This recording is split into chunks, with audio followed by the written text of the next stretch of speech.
If you're seeing this video, there's a decent chance you watched my last one. If you haven't, here's the rundown. In this challenge, if I lose a level in the main campaign, all 10 of the cats on the roster die and cannot be used again for any purpose.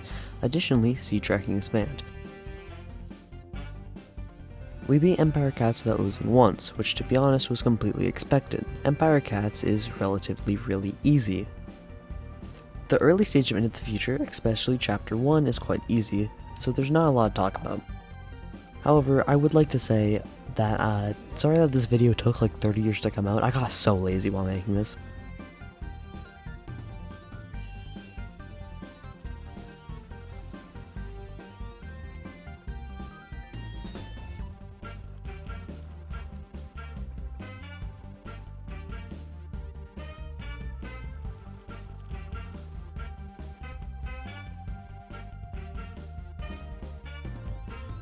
A bit later, we get to Australia, which was also really easy, and that leads us to the halfway point of Chapter 1, The Great Abyss.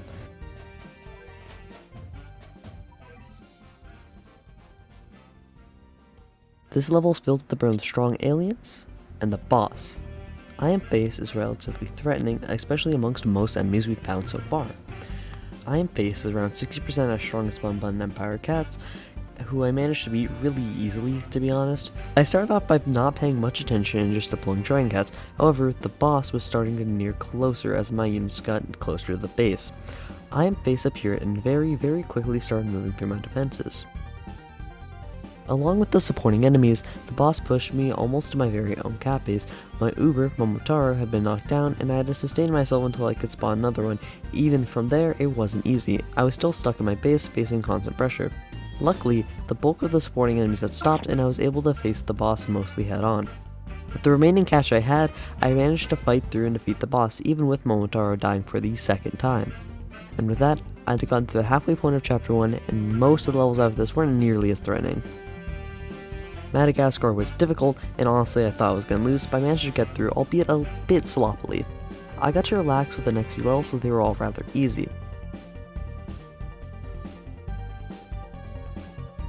Sahara did give me trouble as the boss Ursa Major pushed me back with his high stats and the Strengthen ability, which if you don't know, the ability Strengthen raises enemy attack by 2x when they hit a certain percent, but I managed to get through after some struggle.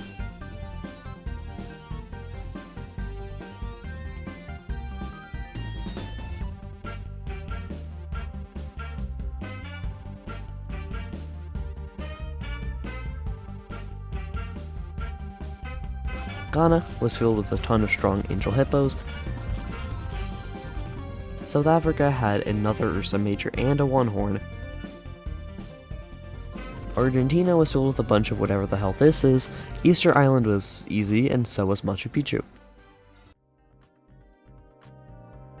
When playing Colombia, I was pretty clueless on what to do in this stage and didn't feel like checking, so I just used the same team composition that I'd used in the entire challenge thus far. I started off deploying Meat Shields and Dragon Cats and had taken notice of the very strong black and metal enemies that started appearing.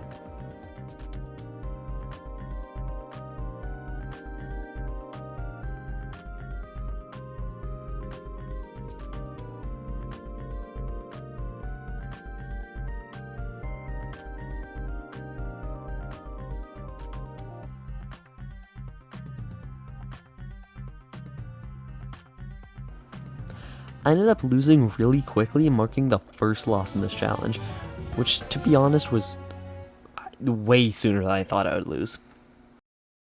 After every loss, I still need to make a new team, so I decided on a team that was actually just way better than what I used at the start, so I'll go through. Weightlifter for Black Enemies, Paris because Paris is strong and spammable, Artist, who is designed to be a perfect meat shield against angel enemies, Over, a strong anti-alien with good DPS, Pogo, an okay meat shield with a chance to survive a lethal blow, Sifu, who counters zombies, which don't even appear in Into the Future, but I need to put something here, Swimmer for high damage against floating enemies, Castaway, a unit who can freeze aliens, Koinkai, who's your average 75% meat shield, and Sue, so I swapped out for Kanisha, a unit with high range DPS and Strengthen. It took a bit of grinding, but after about a day or two, I was finally ready to challenge Colombia once more.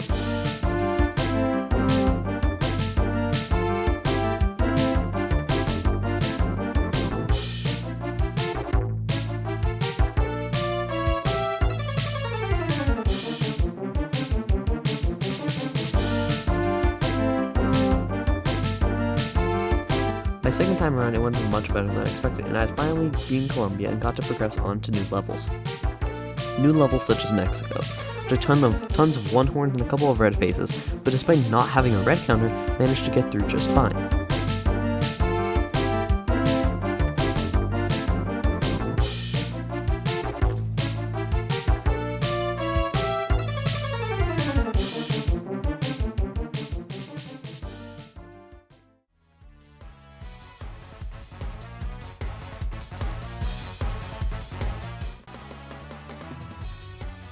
New York was the first instance of Shockwave unit, Elizabeth the 56th, but was still no problem.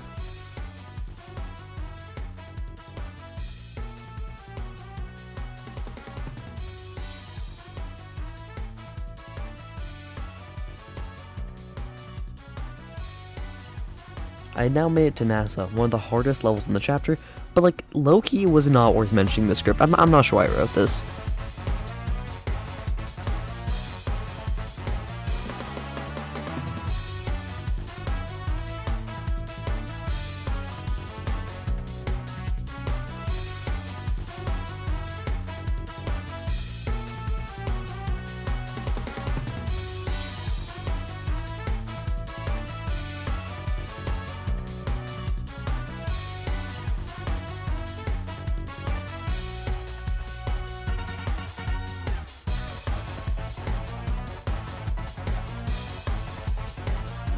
Bermuda had a ton of strong alien enemies, and even caused a bit of trouble, but clearly not enough.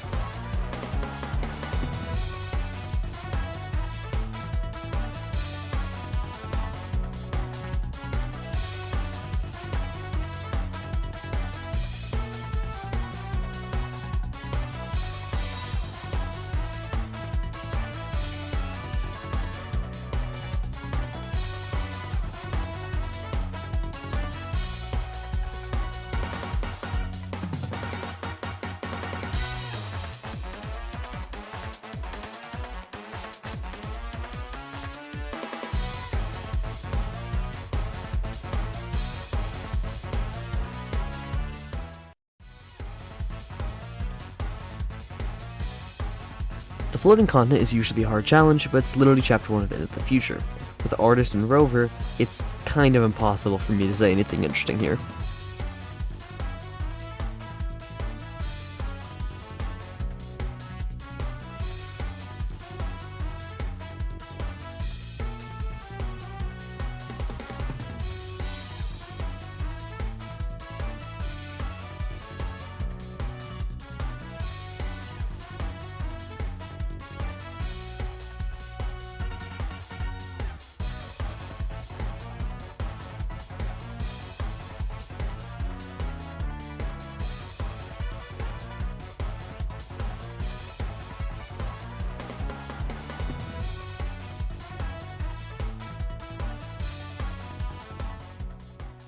I was faced with the last level of the chapter, the Moon. In this chapter of Into the Future, the Moon is considered a really weak level, and judging from how the past whole chapter went, I wasn't expecting it to be much different from usual.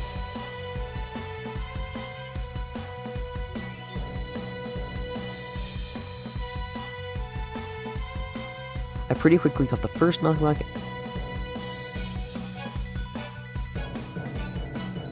and a bit later another one. The peons had been killed, so everything was going well enough to even get another 2 knockbacks before the supporting enemies started spawning again.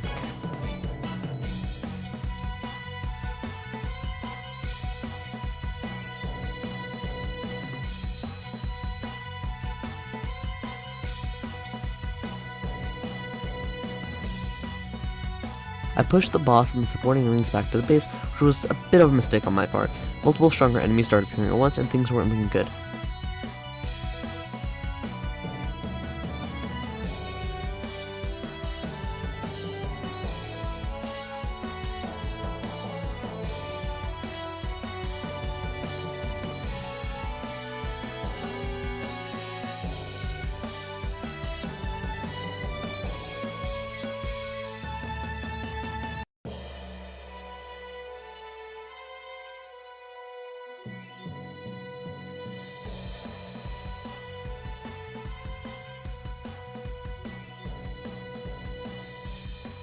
Knowing I wouldn't win this way, Had I just kept mindlessly deploying cats, I stalled in order to get the Anisha on the field.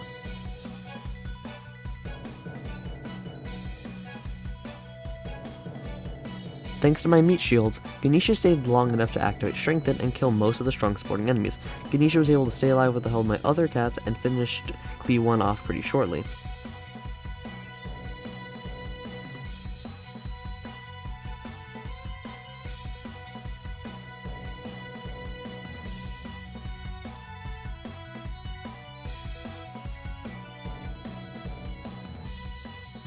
From there, I managed to clear into the future Chapter 1 and move on to Chapter 2.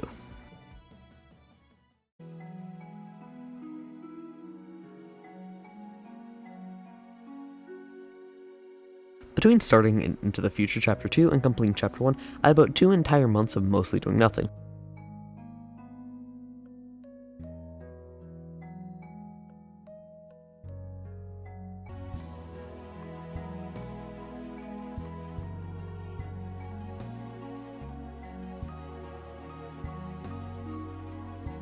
However, collecting daily logins and doing some easy sieges for grinding, I managed to get some tickets and cat food to roll right now. I chose to do my rolling on elemental pixies since I'm into the future, and they would be a great help, and also because I like them.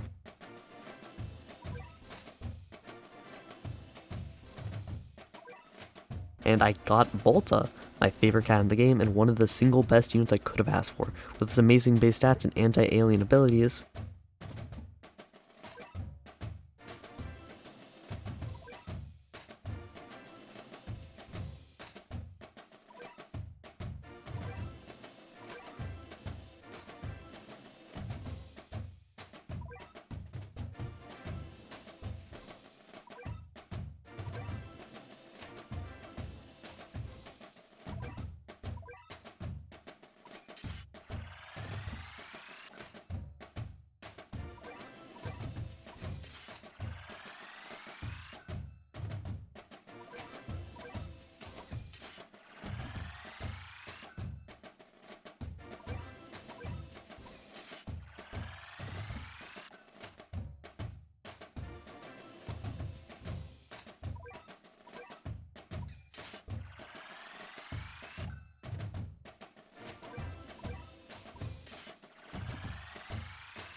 And then I got him.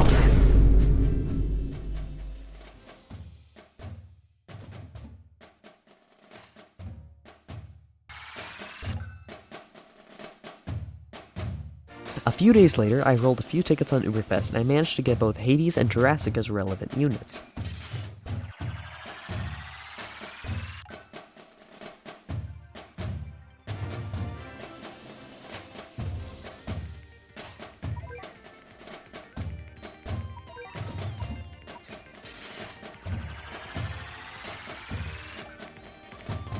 I'm gonna keep it honest with you, Chapter 2 of Into the Future is usually a big jump in difficulty from Into the Future Chapter 1, but it played out almost identically here.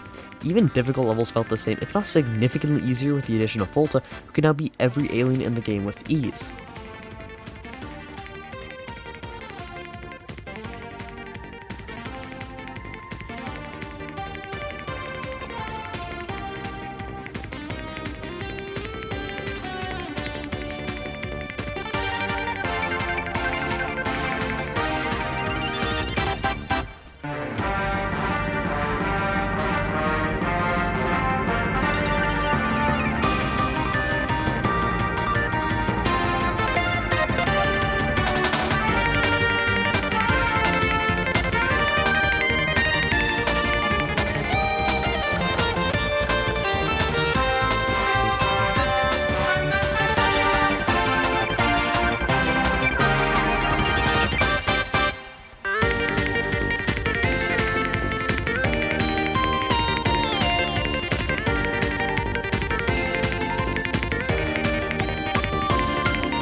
Chapter 2 Moon is one of my favorite stages in the game. Corrupted Valkyrie is really cool, but sadly it wasn't really interesting this time around.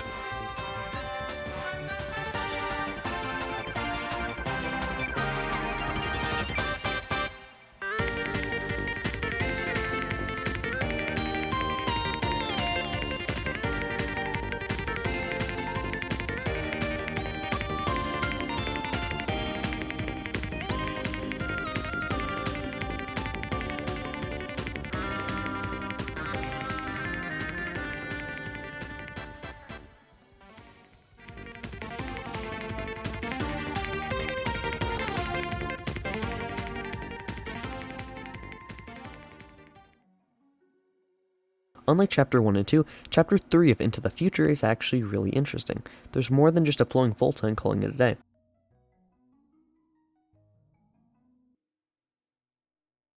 Speaking of doing more than deploying Volta, I decided to interact with one of the game's most important grinding features before I step foot into Chapter 3. Cap roots are a mechanic in which you have to play a specific daily stage to obtain a certain color cap root, which you use to turn units into their true form. Some cats are more expensive to others, but the main takeaway is that this is a very grindy, waiting-based system.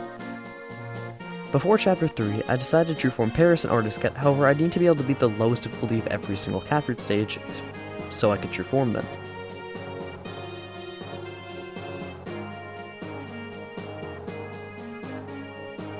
Starting with Blue Illusions, the blue cap root stage that featured aliens, it wasn't close at all. Volta and Rover and Solar are just way too good with their anti-alien abilities.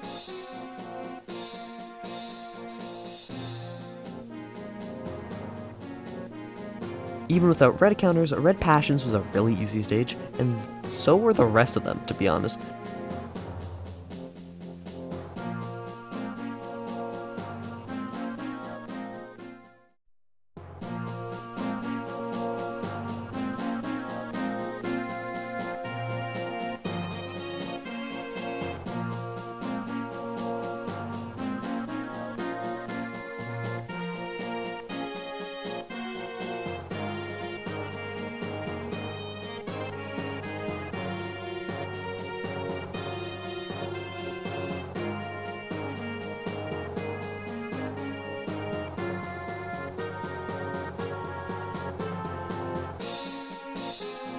But using Artist for Angels, Weightlifter for Black, and Swimmer for Floating, I was able to get all the cap root to evolve Paris and Artist Cat really easily.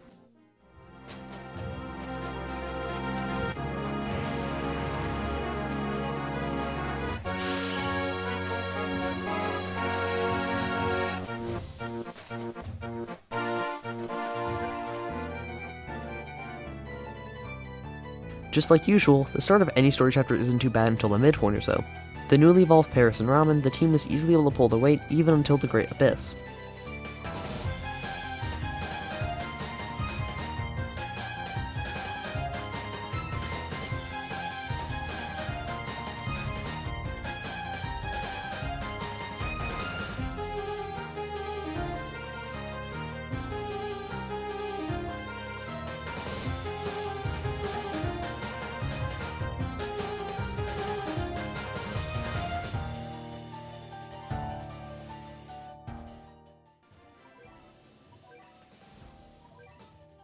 I was afraid of the difficulty that Chapter 3's Great Abyss would provide, so before this stage I decided to farm enough cat fruit, getting every one of my team, besides Volta, Ganesha, and Coin to true form. While I didn't record the footage of completing the stages, since I already had the footage before, true forming my supers did mean I had to grind out plenty of user rank, in order to be allowed to get them to level 30. However, but after a really large gotcha pull where I got literally nothing, I had more than enough XP to true form my cat.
Bun Symbiote is one of the strongest enemies we faced, relatively high stats and fast attack time, but he was barely even harder than Bun in Chapter 3 of Empire Cats.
Soon enough, I made it to the Sahara,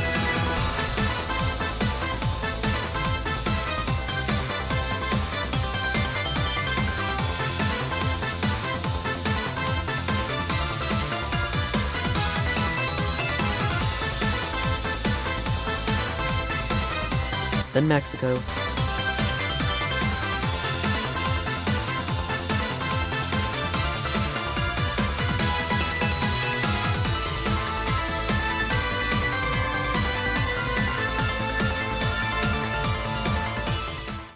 New York,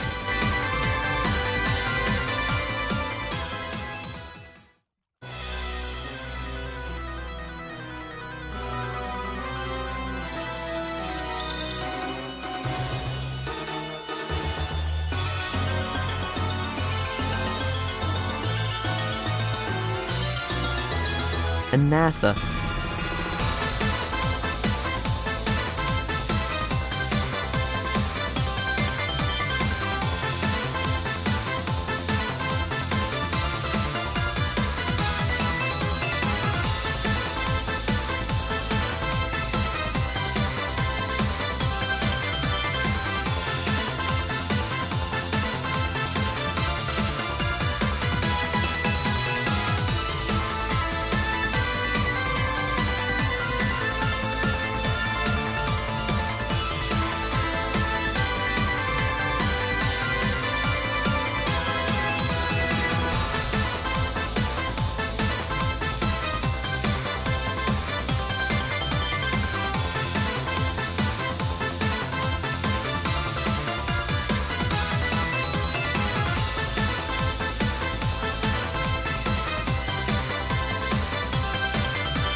Finally, the Floating Continent, a level full of strong angels and an unconventionally difficult alien 4. Still didn't find too much of a challenge. At this point, I was starting to feel like I wouldn't even struggle and that the final stage, the moon, wouldn't even be hard.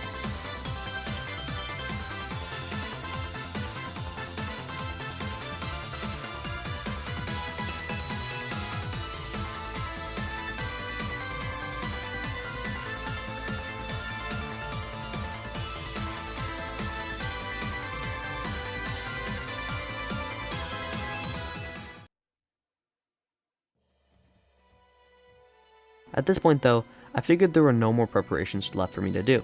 I already had insanely powerful true formed units, and I wouldn't need to put in the effort to true form Volta. I knew I was going to win anyways.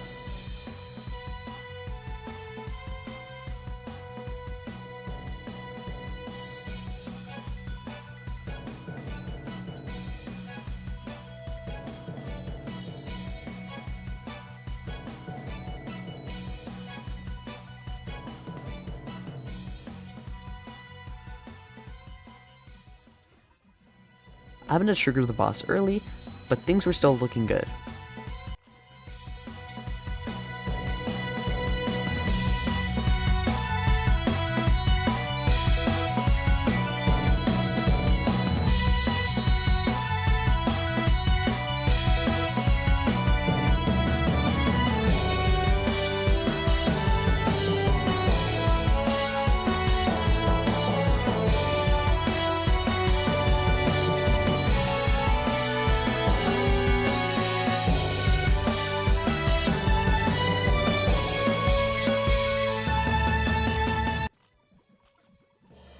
Raging Bahamut managed to kill Ganesha and Volta in a relatively short time, and I was running out of cats. And I realized my hubris might have been my downfall.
I had actually lost. In this moment, I started to worry a lot. I couldn't use Volta, Seafair, or Ganesha, or any other cat that landed without mid of the stage easy.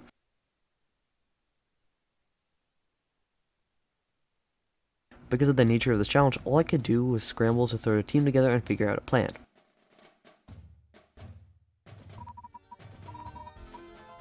This plan starts with Cameraman, a cat who I true formed earlier in the video in case of this exact situation, but now it will finally pay off.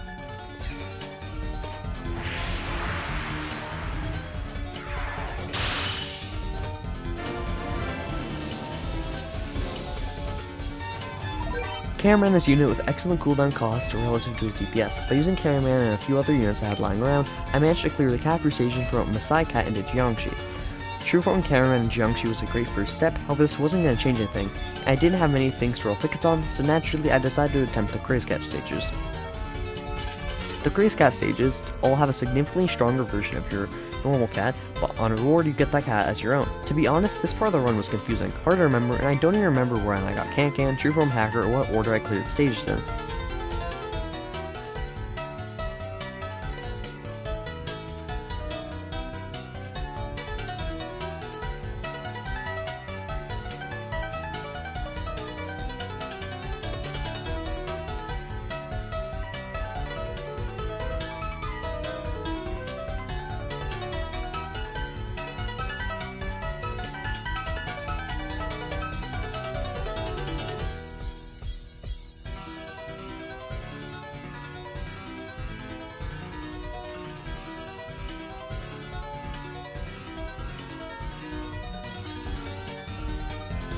Using Craze Cat as a spare meat shield, I conquered Craze Lizard with the same strategy, then Craze Tank, and Axe, and I'm not going to bore you.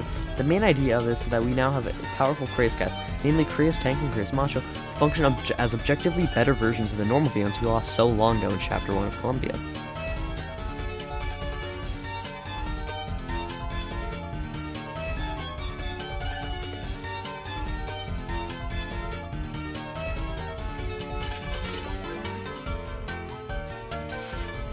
I did manage to roll about 36 times on some random Uber tests, getting 35 dupes that were not important at all, but it did give me Sadako Cat, a very good super rare that I had wanted to use to clear Chapter 3 Moon thanks to his insane stat line and abilities, almost functioning as a sushi cat that works on flying enemies once true formed. But he did also let me clear Craze Ghost, which is pretty cool.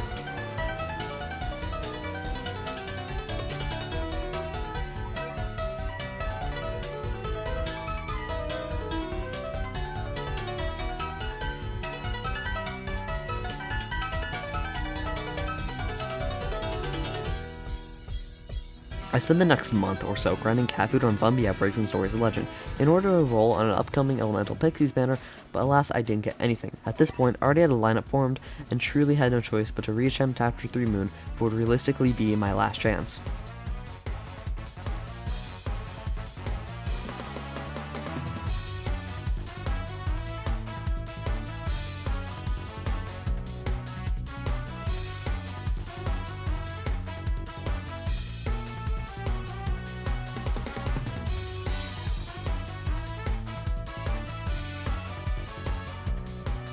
The lineup featured a ton of meat shields since the lack of them got me killed last time, in the form of the new Craze Cats, Samba, and Jiangxi, with the main strategy being to stall out Raging Bahamut and meat shields so I could slowly kill him with Cyberpunk, Craze Bahamut, and Octopus Cat. With everything to lose, I began the attack on Raging Bahamut.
It was finally over. After months of grinding, losing most of my strongest cats, and feeling that the run was unwinnable after I lost Moon for the first time, I finished the run. Thanks so much for watching this far into the video.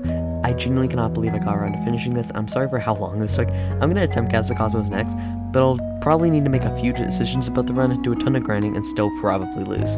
Again, thank you so much, and I'll see you next time with the finale of this run.